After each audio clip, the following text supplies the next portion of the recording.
হরিপুর নামের শহরে পাপ্পুর ধাবা অনেক বিখ্যাত ছিল। ওই ধাবার খাবার এত বিখ্যাত ছিল যে আশেপাশের সব লোকেরা ওইখানে খাবার খেতে আসতো। ওইখানকার খাবার যে একবার খেয়ে নিত সে তার স্বাদ ভুলতেই পারত না। যদি কেউ ওই গ্রামে কোনো কাজে আসতো ওই ধাবার খাবার না খেয়ে যেতই না।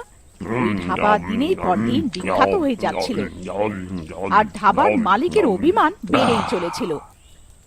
যদি ধাবার খাবার বেঁচে যেত তো সেই ওই খাবারটাকে ফেলে দিত, কিন্তু কোনো জানোয়ার বা ভিখিরিকে খাওয়াতে রাজি ছিল না।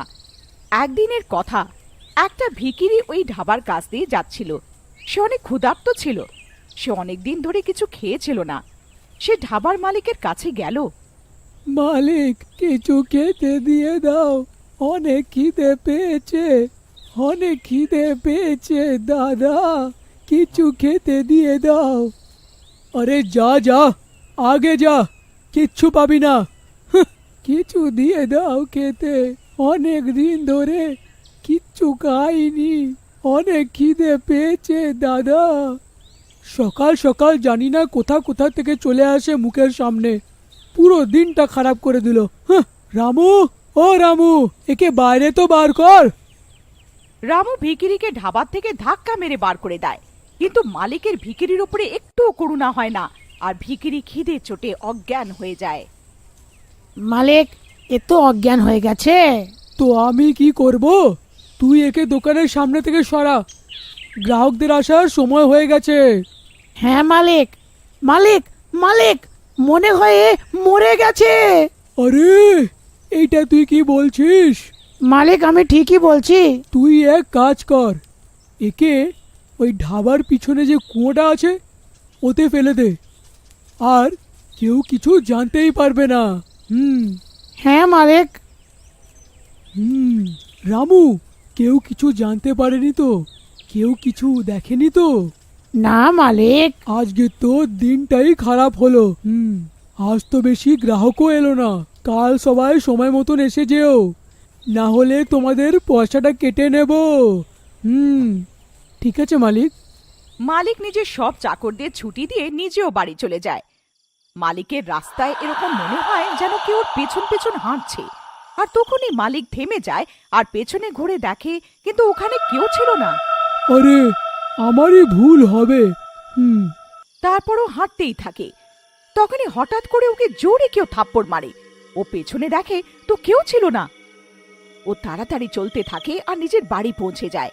আরে ভগবান, তাড়াতাড়ি করে খেতে দিয়ে দাও, অনেক জোরে খিদে পেয়ে গেছে। হ্যাঁ, এই আনছি। যে স্ত্রী খাবার নিয়ে আসে তখনই ভিখারি ভূত ওকে জোরে ধাক্কা দেয়, যার কারণে স্ত্রীর হাত থেকে সব খাবার পড়ে যায়।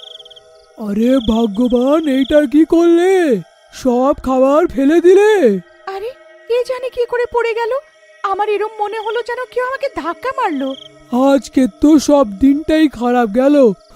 পরের দিন সকালে মালিক কাউন্টারে বসে থাকে আর তখনই একটা গ্রাহক আসে আর চেয়ারে বসে পড়ে আর খাবারের অর্ডার দেয়।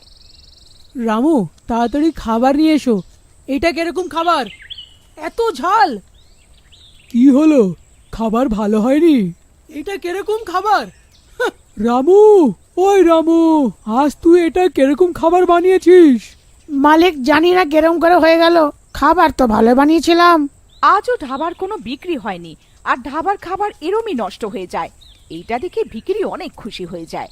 পরের দিন মালিক নিজের চাকরদের বলে, আজ এরকম খাবার বানাবি যে লোকেরা আঙুল চাটতে রয়ে যাবে। আর সব চাকর আর রামু খাবার বানাতে আরম্ভ করে। খাবার তৈরি হয়ে যায়। ও, খাবারের গন্ধ তো অনেক ভালোই লাগছে। তখনই ধাবায় একটা গ্রাহক আসে। রামু, তাড়াতাড়ি খাবারটা নিয়ে আয় ভাই। বাবা বাবা, আহা, খাবারের গন্ধ তো কি ভালো বেরোচ্ছে। গ্রাহক যেই খাবার খেতে বসে ওর থালার থেকে হঠাৎ রুটি উধাও হয়ে যায়। আরে, রুটিটা কোথায় গেল? এখনই তো ছিল। ও ভয় পেয়ে যায় আর রামুকে ডাকে। রামু, রামু। হ্যাঁ সাহেব, কি হয়ে গেল সাহেব? আরে রামু, আমার রুটি গায়েব হয়ে গেল। আরে, এরকম কি করে হতে পারে সাহেব? আপনারই ভুল হবে। এই সব কাণ্ড ভুতুড়ে ভিখিরির ছিল।